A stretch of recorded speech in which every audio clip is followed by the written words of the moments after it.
Social work করি, কিন্তু সবচেয়ে বড় সোশ্যাল ওয়ার্ক নিজের বাচ্চাকে নিজে। এবার আমি একা পরিবেশ চেঞ্জ করতে পারবো না, আপনিও পারবেন না। প্রত্যেকটা বাবা মা যদি দায়িত্ব নেয় যে আমি আমার বাচ্চাকে ভালো মানুষ করব, তাহলে পরিবেশও ভালো হয়ে যাবে, তাই না? এবার কথা হচ্ছে যে এই যে রেসপন্সিবল মানুষ, দায়িত্বশীল মানুষ তৈরি করার জন্য আর বস না, আমাদেরকে কি করতে হবে? দায়িত্ব দিতে হবে বাচ্চাদেরকে, যেটা অনেক সময় আমরা ইগনোর করি। আমরা ভাবি যে বাচ্চাদেরকে সব কাজ করে দেওয়া, বাচ্চাদেরকে সবকিছু গুছিয়ে দেওয়া, বাচ্চাদেরকে ওদের জন্য ভাবা, ওদের হোম টাস্কটাও করে দেওয়া, এটাই মনে হয় প্রকৃত বাবা মার মেন কাজ। কিন্তু বাবা মার এটা মেন কাজ নয়। বাবা মার মেন কাজ হচ্ছে ওকে দায়িত্বশীল তৈরি করা, যাতে বড় হয়ে যখন ও কোনো একটা ডিসিশন নিতে হবে সেটা রাইট ডিসিশন নিতে পারে। যখন ছেলেদের জন্য বলছি, যখন ক্লাস 8-9-এ উঠে কোনো একটা বন্ধু ওকে সিগারেট অফার করবে, তখন না বলার যে ক্ষমতা এবং না বলার জন্য এই যে বিচার, যে কোনটা করব কোনটা করব না, কারণ আমরা বাবা মারা বাচ্চার সাথে থাকবো না, শুরুর দিকে থাকবো আমরা। তো শুরুর দিকে ওদের মধ্যে ভালো অভ্যাস তৈরি করা, শুরুর দিকে ওদের মধ্যে দায়িত্বশীল আচরণ তৈরি করা, যদি এটা আমরা করতে পারি, তাহলে কি হবে? তাহলে বড় হয়ে যখন আমরা ওদের সাথে থাকবো না, ওরাও দায়িত্বশীল মানুষ তৈরি হবে। এবং দায়িত্বশীল মানুষ মানে ভালো মানুষ, তাই তো? দায়িত্বশীল মানুষকে যদি আমরা ভালো মানুষ বলি, তাহলে দায়িত্বশীল মানুষ তৈরি করাই আমাদের শিক্ষার প্রত্যেকটা বিদ্যালয়ের, প্রত্যেকটা কলেজের, প্রত্যেকটা ইউনিভার্সিটির একটাই উদ্দেশ্য। এবার ঘটনা হলো যে এই যে স্কুল এডুকেশন, এত স্কুল আছে গোটা পৃথিবীতে, 1.5 মিলিয়ন স্কুল আছে, কিন্তু গোটা পৃথিবীতে কিভাবে পেরেন্টিং করতে হয়, কিভাবে অভিভাবক হতে হবে ভালো, তার স্কুল 5টাও নেই। এবং এই জন্যই আমি বলছি যে গোটা আমাদের প্রাথমিক দায়িত্ব মা বাবা হিসাবে আমাদের ভালো মানুষ তৈরি করার জন্য, ভালো রেসপন্সিবল। এবং কি করব আমরা বাচ্চাদেরকে কাজের সামনে কি কথা বলবো, বাচ্চাদের সামনে কি আচরণ করব, বাচ্চাদেরকে আমরা কিভাবে গাইড করব। কারণ স্কুলে 5 ঘন্টা থেকে স্কুলের থেকে সব শিখে আসবে বাচ্চা, সেটা হবে না। এবং আমি টিচারদেরও বলবো যে টিচাররা হচ্ছে যেরকম বাড়িতে বাবা মা, আমি আমার স্কুলের বাচ্চাদের বলি যে এখানে স্কুলে আমি তোদের বাবা, জানি। এবং আমি আমার আচরণ টিচারদের ক্ষেত্রেও বলবো যে আমাদের আচরণ যদি আমরা ঠিক না করি, আমাদের ব্যবহার যদি আমরা ঠিক না করি, আমরা যদি নিজের রাগ কন্ট্রোল করতে না পারি, আমরা যদি আমাদের ইমোশনস কন্ট্রোল না করতে পারি, তাহলে বাচ্চারা কি শিখবে? তো প্রত্যেকটি বাবা মা এবং প্রত্যেকটি টিচার্সের রেসপন্সিবিলিটি এক। রেসপন্সিবিলিটি হলো যে কিভাবে করে আমরা একজন দায়িত্বশীল মানুষের তৈরি করব, কিন্তু নিজে আগে দায়িত্বশীল হতে হবে। কারণ কোনো বাচ্চা আপনি কি বলেন সেটা ইম্পর্টেন্ট না, আপনি কি করেন সেটা ইম্পর্টেন্ট। আপনাকে দেখে শেখে বাচ্চা, আপনার কথা শুনে শেখে না। এবং স্কুলেও তাই, টিচাররা আমাদের রোল মডেল। টিচারদেরকে আমরা যেভাবে দেখি, যেভাবে কথা বলতে দেখি, যেভাবে ড্রেস পরতে দেখি, আমরা সেভাবে আমাদের আচার আচরণ করি। এবং এই ভালো মানুষের সঙ্গে সঙ্গে আরেকটা জিনিস এনশিওর করতে হবে, সেটা হচ্ছে যে ফিউচার আমাদের কোন দিকে যাচ্ছে। আমরা যে এডুকেশন নিচ্ছি, সেটা কি 10 বছর পর আমাদের বাচ্চারা যখন বড় হবে তারা চাকরি পাবে? এখনই আমার কাছে প্রচুর সিভি আসে ইয়াং জেনারেশনের বাচ্চাদের, 20 বছর, 25 বছর, কেউ 30 বছর। আমি দেখি তাদেরকে, দেখি এবং কষ্ট পাই যে আজকের জন্য যে জিনিসগুলো দরকার সেগুলো তারা ট্রেনিং পায়নি। বিএড কলেজে গিয়ে বিএড ডিগ্রি পাওয়া যেতে পারে,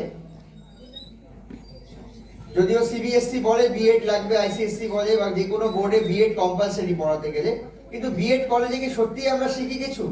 আমরা কিছু শিখি না। বিএড একটা ডিগ্রি হয়ে গেছে, একটা কাগজ হয়ে গেছে যে ওটা হলে আমি চাকরি পাবো স্কুলে। কিন্তু একটা বাচ্চাদের স্কুলে পড়াতে গেলে, একটা বাচ্চাদের স্কুলে বাচ্চাদের নিয়ে কাজ করতে গেলে যে মানসিকতা দরকার, সেই মানসিকতা আমাদের আছে। জান্দু রেডি হইতেছে। কিছু না হলে আমরা টিচার হতে চাই। যার কোনো কিছু হয়নি, কোনো চাকরিতে হয়নি, সে ফাইনালি বললো আমি বসে আছি স্যার, অনেকদিন ধরে গভর্নমেন্ট পরীক্ষার চেষ্টা করেছি, হয়নি, আমি এখন টিচার হতে চাই, তাই না? ম্যাক্সিমাম লোক এভাবে টিচার হতে চায়। কিন্তু এভাবে টিচার হলে প্রকৃত শিক্ষক হওয়া যাবে না, এবং প্রকৃত শিক্ষক না হলে প্রকৃত ছাত্র তৈরি হবে না। আর শিক্ষা নিয়ে যারা কাজ করেন তাদের উদ্দেশ্যে আমি বলতে চাই যে এখন আমরা যেটা পড়ছি, যেটা বাচ্চাদের পড়াচ্ছি, সেটাও 3 বছর 5 বছর আগে সিলেবাস তৈরি করা। বাবা মারা ভাবছেন যে এটা আমরা 20 বছর আগে, 15 বছর আগে, 10 বছর আগে যেভাবে পড়েছি সেরকম ভাবে বাচ্চারা পড়লেই বড় হবে, হবে না। সরকার আর চাকরি আমাদের দিবে না, এটা আপনি শুনে রাখুন, সবাই শুনে রাখুন। কারণ সরকার যত সেক্টর চালিয়েছে সেই সেক্টরে কোনো সাফল্য আসেনি সেভাবে। আপনারা বলতে পারেন যে ফ্রি স্কুল চলছে, গভর্নমেন্ট স্কুল, কিন্তু গভর্নমেন্ট স্কুল কি ফ্রি? গভর্নমেন্ট স্কুল কি ফ্রি? গভর্নমেন্ট স্কুল ফ্রি না। একটা গভর্নমেন্ট স্কুলে পার বাচ্চার পিছনে যা খরচ হয়, একটা প্রাইভেট স্কুলে তার থেকে অনেক কম খরচ হয়।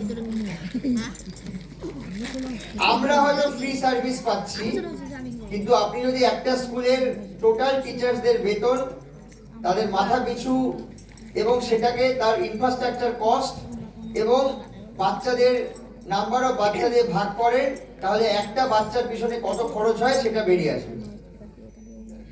এখনো প্রাইভেট স্কুল এবং কোচবিহারের মতো, আমাদের মতো প্রথম শ্রেণীর স্কুলেও, এপিক পাবলিক স্কুলের মতো, তাতেও যা বাচ্চাদের আমি কস্ট হিসাব করেছি, তাও গভর্নমেন্ট স্কুলের কস্টিং থেকে অনেক অনেক কম। এবার আপনি কোয়েশ্চেন করবেন যে স্যার আমরা তো ফ্রি পাচ্ছি। হ্যাঁ, আমরা ফ্রি পাচ্ছি, কিন্তু দেশের টাকায় ফ্রিতে চলছে না, কোনো কিছু ফ্রি না। এই যে কোনো কিছু ফ্রি না, এটাও আমাদের রিয়েলাইজ করতে, বাচ্চাদের রিয়েলাইজেশন করাতে হবে। আমরা ফ্রি পাচ্ছি, কিন্তু আমরা ফ্রি পাওয়ার পরে যেটা হচ্ছে যে আমরা যখন আপনি প্রাইভেট স্কুলে আপনি টাকা দিয়ে পড়াচ্ছেন, আপনি বুঝে নেবেন সিলেবাস কমপ্লিট হয়েছে কিনা, তাই কিনা? কিন্তু যখন আপনি গভর্নমেন্ট স্কুলে পড়াচ্ছেন, আপনার সেই বোঝার দায় নেই, কারণ আপনার মনে আছে এটা ফ্রি।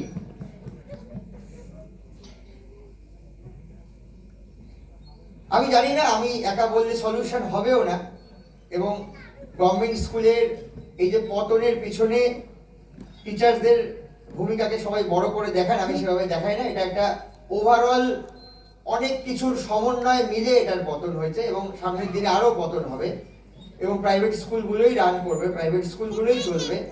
কিন্তু আমি বলছি যে গভর্নমেন্ট যদি, আমি একটা মডেল বের করেছি, সেটা ঠিকও হতে পারে, ভুলও হতে পারে, আপনারা এগ্রি করতেও পারেন, নাও করতে পারেন। গভর্নমেন্ট মাথা পিছু যেই টাকাটা খরচ করে সরকারি সেক্টরে, সেই টাকাটা যদি বাচ্চা পিছু প্রাইভেট স্কুলগুলোকে দিয়ে দেয়, তাহলে বাচ্চাদের এডুকেশন অনেক অনেক ভালো হতে পারে। আমি আবার বললাম, এখানে মাননীয় শিক্ষকরা বসে আছে, আপনারা এগ্রি করতেও পারেন, নাও করতে পারেন, কারণ এটা তো ওপিনিয়নের ব্যাপার, ম্যান টু ম্যান ভ্যারি করে, এবং এগ্রি করতেই হবে সেটাও কোনো ব্যাপার নেই। কিন্তু আমার যেটা মনে হয়, যখন কেউ একটা প্রাইভেট স্কুলে পড়বে, সে বুঝে নিবে যে আমার বাচ্চার পড়া হয়েছে কিনা, আমার বাচ্চা খারাপ মার্কস পেয়েছে কিনা, আমার বাচ্চা ভালো পেয়েছে কিনা। একটা অল্টারনেটিভ এটা হতে পারে। আর না হলে যেটা হবে সেটা হবে সাইলেন্ট ডেথ, যেটা এখন হচ্ছে, নতুন রিক্রুটমেন্ট হবে না, আস্তে আস্তে করে এমনি শেষ হয়ে যাবে। সেটাও একটা পলিসি হতে পারে। আর প্রাইভেট স্কুলের ক্ষেত্রে আমি সবাইকে বলবো, যারা প্রাইভেট স্কুল চালান, আপনারা অনেকেই এখানে আছেন, আমাদের একটা হিউজ রেসপন্সিবিলিটি আছে, এবং শিক্ষা ক্ষেত্রে আপনি তখনই কাজ করুন যখন আপনি শিক্ষাকে ভালোবাসেন। এটা কিন্তু একটা মুদির দোকান না, কারণ আমরা কিছু মানুষের জীবন নিয়ে খেলা করছি, আমরা কিছু মানুষের ভবিষ্যৎ নিয়ে খেলা করছি, আমরা দেশের ভবিষ্যৎ নিয়ে, সমাজের ভবিষ্যৎ নিয়ে। তো একটা কিছুই হচ্ছে না, একটা স্কুল খুলে দিলাম, সেই স্কুলে না আছে কোনো ভিশন, না আছে কোনো মোটো, না আছে ফিউচার প্ল্যান, কিছু নেই। বাচ্চাদের ভবিষ্যতের কিছু নেই। আমাদেরকে একটা স্কুল চালাতে গেলে আমাদেরকে 5 বছর আগে ভাবতে হবে যে আজকে যে ছেলেটার বাচ্চারা নার্সারিতে পড়ে, সে 10 বছর 15 বছর পর যখন সে জব মার্কেটে যাবে, সে তার জন্য কি জব ওয়েট করছে। আমি পেরেন্টসদের জিজ্ঞেস করেছি, কোচবিহারের নামি দামি বিখ্যাত পেরেন্টসদেরও জিজ্ঞেস করেছি, ডাক্তার ইঞ্জিনিয়ার ছাড়া কেউ কিছু জানে না। এবং আমি বলছি যে ডাক্তার ইঞ্জিনিয়ার থেকেও আমি ডাক্তার মাছি মারছে, এটাও দেখেছি। আবার আমার সাথে একজন জি নিউজে কাজ করতে একটা ছেলে, সে একটা নর্মাল 12 পাস এসইও বলে সার্চ ইঞ্জিন অপটিমাইজেশনের উপর কোর্স করেছিল 15 বছর আগে। সে এখন বছরে 1.5 কোটি টাকা স্যালারি পায়। আমি বলছি তো, আমার খুব কষ্ট হয় ইয়াং জেনারেশনের এই যে বাচ্চা ছেলেমেয়েদের দেখে। এদেরকে গাইড করার কেউ নেই, এদেরকে সঠিক দিশা দেখানোর কেউ নেই। বাবা মার ইচ্ছায় কেউ প্রিপারেশন নিচ্ছে। আমার মনে হয় সবচেয়ে ফার্স্ট হচ্ছে এই যে প্রিপারেশন নিচ্ছে। কি করছে? প্রিপারেশন নিচ্ছে। যখন আমি শুনি আমার মেয়ে প্রিপারেশন নিচ্ছে, তার মানে বুঝি কিছু করছে না, মানে ওটা একটা টাইম পাসের মতো করে প্রিপারেশন নিচ্ছে। এবার কথা হচ্ছে যে WBCS আপনি শুনবেন মেখলিগঞ্জে একজন পেয়েছে, একটা হলদিবাড়িতে ছেলে পেয়েছে বা মেয়ে পেয়েছে। কজনের মধ্যে কজন পেয়েছে সেটাও আমাদের বুঝতে হবে। 5 লাখ ক্যান্ডিডেটে যদি 500 পায়, তাহলে সেটা ভয়ানক রিস্কি। মানে 5 লাখ লোকের সমাবেশে 500 লোকের খাওয়ার রেডি আছে, আপনি খাওয়ার যোগ্য হয়েও নাও পেতে পারেন। এবং এই গভর্নমেন্ট চাকরির অবসেশন থেকে অনেক ছেলে 35 বছরে আমার কাছে আসে চাকরি খুঁজতে। আমি বলছি তোমাকে তো আমি নিবই না, কারণ তুমি সারাদিন পড়েছো কিনা জানি না ভাই, তুমি সারাদিন বাড়িতে থেকেছো, তুমি দুপুরবেলা ঘুমানোর অভ্যাস হয়ে গেছে তোমার, তুমি আর চাকরি করতে পারবে না। তুমি দেরি করে ঘুম থেকে ওঠো, তুমি আর চাকরি করতে পারবে না। বাট প্রাইভেট সেক্টরে আমাদের ছোট ছোট জায়গায় না হলেও বড় বড় জায়গায় এখনো কাজ আছে, এবং সামনের দিনে আমি বলছি যে আমাদের ছোট ছোট জায়গায় প্রাইভেট সেক্টর গড়ে উঠবে। সময় একটা এমন জিনিস যে আপনি সময়কে অস্বীকার করে কিছু করতে পারবেন না। যখন ইন্ডিয়া লিবারালাইজেশন হয়েছিল 1991-এ, এই কথাগুলো এখানে সবাই নাও বুঝতে পারে, তো মনমোহন সিং একটা কথা বলেছেন ভিক্টর হুগোর লাইন ধরে, যে যার সময় চলে এসছে তাকে আপনি আটকাতে পারবেন না। সময় যখন প্রাইভেট সেক্টরের এসছে, আমরা আটকাতে পারবো না। প্রাইভেট সেক্টরে আমাদের বাচ্চারা কাজ পাবে। প্রাইভেট সেক্টরে এই যে বড় বড় সফটওয়্যার ইঞ্জিনিয়ার কি গভর্নমেন্ট সেক্টরে কাজ করে নাকি? টাটা TCS কি গভর্নমেন্ট সেক্টর? IBM কি গভর্নমেন্ট সেক্টর? প্রাইভেট সেক্টরে কাজ করার জন্য যে মেন্টালিটি আমাদের চাই, সেটা অভিভাবক এবং টিচার্সদের মিলে, স্পেশালি অভিভাবকদের এগিয়ে আসতে হবে। বাচ্চাদেরকে টাফ তৈরি করতে হবে, বাচ্চাদেরকে সাহসী তৈরি করতে হবে, বাচ্চাদেরকে হার্ড ওয়ার্কিং তৈরি করতে হবে, বাচ্চাদেরকে প্রবলেম সলভ করা শেখাতে হবে, বাচ্চাদেরকে দায়িত্বশীল করতে হবে, বাচ্চাদেরকে কাজ করা শেখাতে হবে। থিওরি মুখস্থ করে পৃথিবীতে কেউ আর চাকরি পাবে না, কারণ এই যে মোবাইল নামক যে জিনিসটি চলে এসেছে, ইন্টারনেট। আগে আমরা চাকরি পেতাম নলেজের জন্য, আপনি কতটা মনে রাখতে পারেন, আপনি অস্ট্রেলিয়ার রাজধানী জানেন কিনা, আপনি পৃথিবীর বিখ্যাত লোকের নাম জানেন কিনা, এখন এই জন্য কেউ চাকরি পাবে না। এখনো হয়তো আমাদের দেশে কিছু পরীক্ষা হচ্ছে এরকম নলেজের উপরে, কিন্তু এই নলেজ জেনে, তথ্য জেনে আপনি পৃথিবীতে বিখ্যাত কিছু হতে পারবেন না, কারণ পৃথিবীতে যত বিখ্যাত লোক, তারা নলেজ না, তারা প্রবলেম সলভ করেছে। আজকে ফেসবুক আমরা সবাই চালাই না, ফেসবুক সবাই করি, ফেসবুক একটা জিনিস সবাই করি, যে ফেসবুকের যে যিনি আবিষ্কারক মার্ক জুকারবার্গ, তিনি কলেজও পাশ করেননি। এই যে অ্যাপেলের ফোন আমরা ইউজ করি, আমার কাছে দামি অ্যাপেলের ফোন আছে, সবাই বলি, গর্ব করি, অ্যাপেলের ফোন স্টিভ জবস, উনিও কলেজ পাশ করেননি। কারণ ওদের মধ্যে উদ্ভাবন শক্তি ছিল, ক্রিয়েটিভিটি ছিল, প্রবলেম সলভিং স্কিল ছিল। ডিগ্রি দিয়ে MA পাস করে আপনি কোনোদিন কোনো সমস্যা সমাধান করতে পারবেন না। ডিগ্রি দিয়ে আপনি কোনো কাউকে ইমপ্রেস করতে পারবেন না, আপনি কাজ দিয়ে ইমপ্রেস করতে হবে। প্রাইভেট সেক্টরে আপনি যদি কাজ জানেন, জোহো বলে একটা কোম্পানির সিইও অলরেডি বলেছে, I don't bother about degree and marks, I only bother about আমার যে কাজটা করতে পারবে। ধরুন এই মায়েদের বলছি, আপনারা ধরুন বাড়িতে একজন আপনাদের কুক দরকার, মানে যে রান্না করতে পারে, আপনি খুঁজছেন, তাকে আপনি জিজ্ঞেস করলেন যে আপনি কি মাংস রান্না করতে পারেন, সে আপনার বাড়িতে কাজ করতে আসলো, তো কুক বললো হ্যাঁ আমি জানি মাংস রান্না করতে। তো কিভাবে করে আপনি মানে বলুন তো, কুক আপনাকে বলে দিল সম্পূর্ণ মাংস রান্না, মাংস ধুতে হবে, মাখতে হবে, মশলা মাখতে হবে, কষতে হবে, জল দিতে হবে। আপনি জিজ্ঞেস করলেন আপনি কি মাংস রান্না করতে পারেন, কুক বললো না স্যার আমি তো ম্যাম না, তো আমি মাংস রান্না করতে শিখিনি, কারণ আমি কোনোদিন স্কুলে মাংস রান্না আমাকে শেখাইনি। আমাদের শিক্ষা ব্যবস্থার অবস্থা তাই, আমরা থিওরিটিক্যালি সব জানি কিন্তু আমরা প্র্যাকটিক্যালি জানি না। সেজন্য ওই যে কুককে কি আপনারা নেবেন বাড়িতে রান্না করার জন্য, নেবেন কি নেবেন ওই কুককে রান্না করার জন্য যে মাংস রান্না জানে বাট করতে পারে না, যে ড্রাইভিং এর থিওরি জানে বা ড্রাইভিং জানে না? আমাদের শিক্ষা ব্যবস্থার অবস্থা হলো তাই যে আমরা থিওরিতে মাংস রান্না জানি কিন্তু মাংস রান্না করতে পারি না, আমরা থিওরিতে গাড়ি চালাতে জানি কিন্তু গাড়ি চালাতে পারি না। এবং শিক্ষা ব্যবস্থার অবস্থা তাই যে আমরা, এবং এটা প্রাইভেট গভর্নমেন্ট মিলিয়ে বলছি, আমাদের বাচ্চাদেরকে ল্যাবে নিয়ে যাওয়া হয় না, স্কুলগুলোতে ল্যাব নেই। ওরা সাইন্টিফিক্যালি জানি এটা এটার সঙ্গে মেশালে এটা হয়, কিন্তু কোনোদিন সেটা দেখেনি। আমি আমার স্কুলে ক্লাস 4 থেকে ল্যাবে নিয়ে যাই, কারণ সাইন্টিফিক থিওরি তখনই প্র্যাকটিক্যাল হবে যখন ওরা প্র্যাকটিক্যালি কাজটা করবে। এর মধ্যে শিলিগুড়ির খুব নাম করা স্কুলে আমার বন্ধুর ছেলে 7-এ পড়ে, আমার ছেলেও 7-এ পড়ে, তাকে জিজ্ঞেস করেছিল বাবা তুমি সারাদিনে কতটা চাল খাও, একটা আইডিয়া করো, মানে কতটা চালের ভাত খাও। ও বলেছে, গেস করে বলেছে 5-6 কিলো হবে।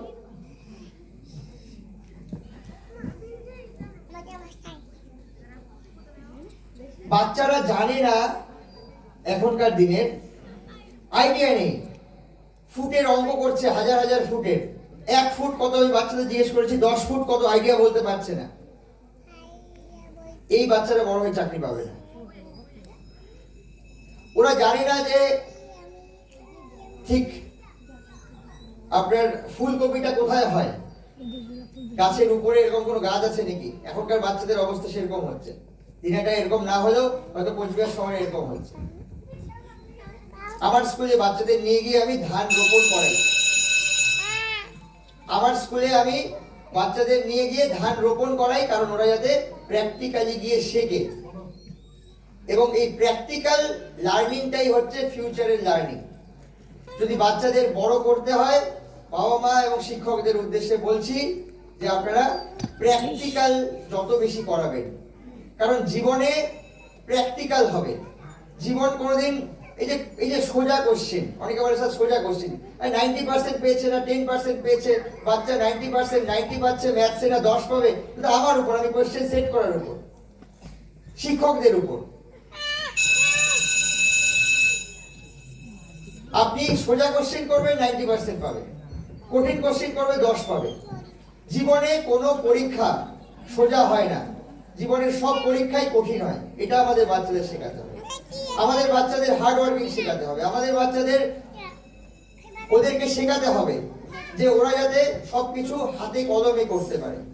তাহলেই প্রকৃত শিক্ষা হবে, তাহলেই রেসপন্সিবল বাচ্চা তৈরি হবে, তাহলেই ভালো মানুষ তৈরি হবে, তাহলেই আমাদের স্কুল করা সার্থক হবে, তাহলেই আমাদের সমাজ এগিয়ে যাবে, তাহলেই আমাদের দেশ এগিয়ে যাবে। আপনাদের সকলকে ধন্যবাদ, থ্যাংক ইউ।